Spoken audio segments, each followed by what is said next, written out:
ದೇಶದಲ್ಲಿ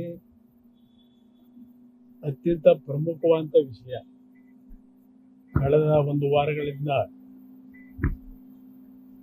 ಪ್ರತಿಯೊಬ್ಬರಲ್ಲೂ ಚರ್ಚೆಗೆ ಗ್ರಾಸವಾಗಿರ್ತಕ್ಕಂಥದ್ದು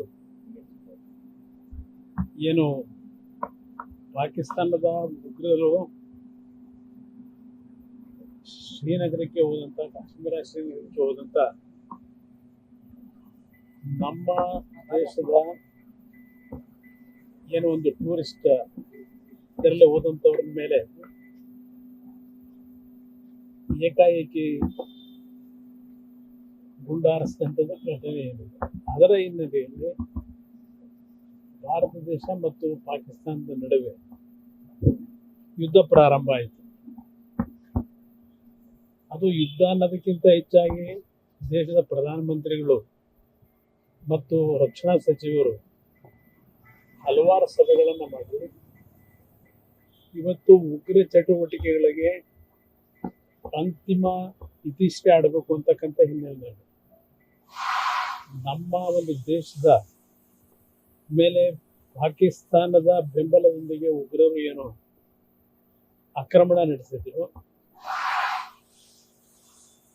ನಮ್ಮ ದೇಶದ ಒಂದು ಇಮೇಜು ಯಾವುದೇ ಕಾರಣಕ್ಕೂ ಅದಕ್ಕೆ ಧಕ್ಕೆ ಬರಬಾರದು ಅಂತಕ್ಕಂಥ ರೀತಿಯಲ್ಲಿ ಪ್ರಧಾನಮಂತ್ರಿಗಳು ತೆಗೆದುಕೊಂಡಂತ ನಿರ್ಧಾರ, ನಮ್ಮ ಅಧಿಕಾರಿಗಳು ತೆಗೆದುಕೊಂಡಂತ ನಿರ್ಧಾರ, ಉಗ್ರರ ತಾಣಗಳ ಮೇಲೆ ಮಾತ್ರ ಇವತ್ತು ಏನು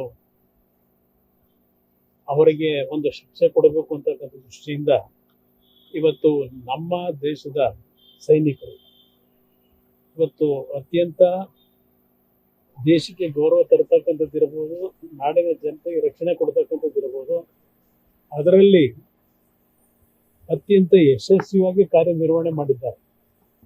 ಕೇವಲ 2 ದಿನದಲ್ಲಿ ಪಾಕಿಸ್ತಾನ ಶರಣಾಗ್ತಕ್ಕಂಥ ರೀತಿಯಲ್ಲಿ ಇವತ್ತು ಅಮೆರಿಕ ಮಧ್ಯಸ್ಥಿಕೆಯಲ್ಲಿ ಕದನ ವಿರಾಮ ಅಂತಕ್ಕಂಥದ್ದೇನಿದೆ, ಇಲ್ಲಿ ಮೇಲ್ನೋಟಕ್ಕೆ ಅಮೆರಿಕದ ನನ್ನ ವೈಯಕ್ತಿಕವಾದ ಅಭಿಪ್ರಾಯ ಇದೆ, ಅಮೆರಿಕ ಮಧ್ಯಸ್ಥಿಕೆಯಿಂದ ಕದನ ವಿರಾಮ ಅನ್ನೋದಕ್ಕಿಂತ ಹೆಚ್ಚಾಗಿ ಇವತ್ತು ಪಾಕಿಸ್ತಾನಕ್ಕಾದಂಥ ಮುಖಭಂಗ ಮತ್ತೆ ಪಾಕಿಸ್ತಾನದ ಮೇಲೆ ಮುಂದಿನ ದಿನಗಳಲ್ಲಿ ಆಗ್ತಕ್ಕಂಥ ಒಂದು ದೊಡ್ಡ ಮಟ್ಟದ ಅನಾಹುತವನ್ನ ಬಹುಶಃ ಪ್ರಾರಂಭಿಕ 2 ದಿನಗಳಲ್ಲೇ ನಮ್ಮ ದೇಶದ ಸೈನಿಕರು ಏನು ಈ ಒಂದು ವಿಷಯದಲ್ಲಿ ಹೋರಾಟ ಮಾಡಿದ್ದಾರೆ.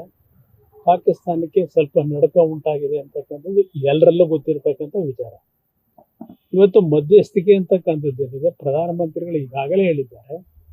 ಇಲ್ಲಿ ನಮ್ಮ ಪ್ರಶ್ನೆ POK ವಿಷಯದಲ್ಲಿ ನಾವು ಇಲ್ಲಿಯವರೆಗೆ ಯಾವುದೇ ಮಧ್ಯಸ್ಥಿಕೆಗೆ ಅವಕಾಶ ಕೊಟ್ಟಿಲ್ಲ. ಇವತ್ತು ಅಷ್ಟೇ ಮಧ್ಯಸ್ಥಿಕೆಗೆ ಯಾವುದೇ ಒಂದು ದೇಶದ ಥರ್ಡ್ ಪಾರ್ಟಿನ ನಾವು ಮಧ್ಯಸ್ಥಿಕೆಗೆ ಇಟ್ಕೊಳ್ತಕ್ಕಂಥ ಪ್ರಶ್ನೆ ಇಲ್ಲ.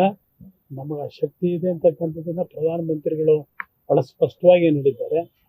ಆ ಹಿನ್ನೆಲೆಯಲ್ಲಿ ಇವತ್ತು ಏನು ಚರ್ಚೆಗಳಾಗಿದೆ, ಇವತ್ತು DGMOಗಳ ಸಭೆ ಆಗಬೇಕು ಅಂತಕ್ಕಂಥದ್ದೇನಿದೆ, ಸಾಯಂಕಾಲಕ್ಕೆ ಅದು ಮುಂದೋಗಿದೆ ಅಂತಕ್ಕಂಥದ್ದು ನಾನು ಗಮನಿಸಿದೆ. ನೋಡೋಣ ಏನಾಗುತ್ತೆ. ವಾರ ಆಗ್ಬೇಕಿತ್ತು ಅನ್ನೋದು ಯಾಕಂದ್ರೆ ಈ ಸರಿಯಾದ ಅದು ಎರಡು ತರ ಅದು ಒಪಿನಿಯನ್ಗಳಿದೆ.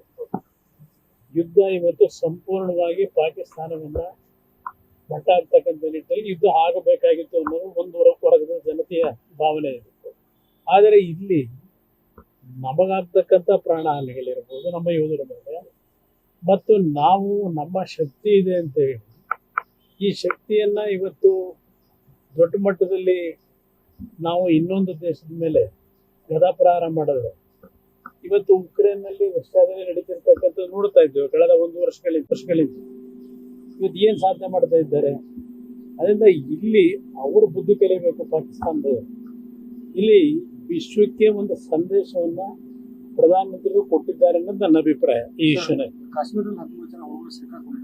ಇಲ್ಲ, ಮೊನ್ನೆ ನನಗೆ ವಿಷಯ ಗೊತ್ತಾದ ತಕ್ಷಣ ನಮ್ಮ ಇಲಾಖೆಯಿಂದ ಡೆಪ್ಯೂಟ್ ಮಾಡಿ ಆ ವಿದ್ಯಾರ್ಥಿಗಳನ್ನ ಇವತ್ತು ಬೆಂಗಳೂರು ಕರ್ಕೊಂಡ್ ಬರ್ತಕ್ಕಂಥ ಎಲ್ಲ ಏರ್ಪಾಡಾಗಿದೆ. ನೆನ್ನೆ ದೆಹಲಿಗೆ ಬಂದಿದ್ದಾರೆಲ್ಲ, ಸುರಕ್ಷಿತವಾಗಿದ್ದಾರೆ. ಸರ್ ಒಂದು ಸರ್ ಅಮೆರಿಕ ಮಧ್ಯಸ್ಥಿಕೆ ವಹಿಸಿದ್ರು ಕೂಡ ಪಾಕ್ ಅವರ ಉಪಟಳ ಮತ್ತೆ ಅವರ ಇಲ್ಲ, ಅವ್ರಿಗೆ ಏನೇ ಉಪಟಳ ಮಾಡಕ್ ಹೋದ್ರು ಅಂತಿಮವಾಗಿ ಅವರಿಗೆ ದೊಡ್ಡ ಮಟ್ಟದ ಪೆಟ್ಟು ಬೀಳ್ತಕ್ಕಂಥದ್ರಲ್ಲಿ ಸಂಶಯ ಇದೆ. ಈ ಏನ್ ನಡೆದಿದೆ 2 ದಿನಗಳ ಒಂದು ಕದನ, ಭಾರತದ ಶಕ್ತಿ ಏನು ಅಂತಕ್ಕಂಥದ್ದು ನಮ್ಮ ಸೈನಿಕರು ತೋರಿಸಿದ್ದಾರೆ. ಅವರು ಈ ಎಚ್ಚೆತ್ತುಗಳೇ ಇದ್ರೆ ಸಂಪೂರ್ಣ ಸರ್ವನಾಶ ಆಗ್ತದಷ್ಟೇ ಪಾಕಿಸ್ತಾನ.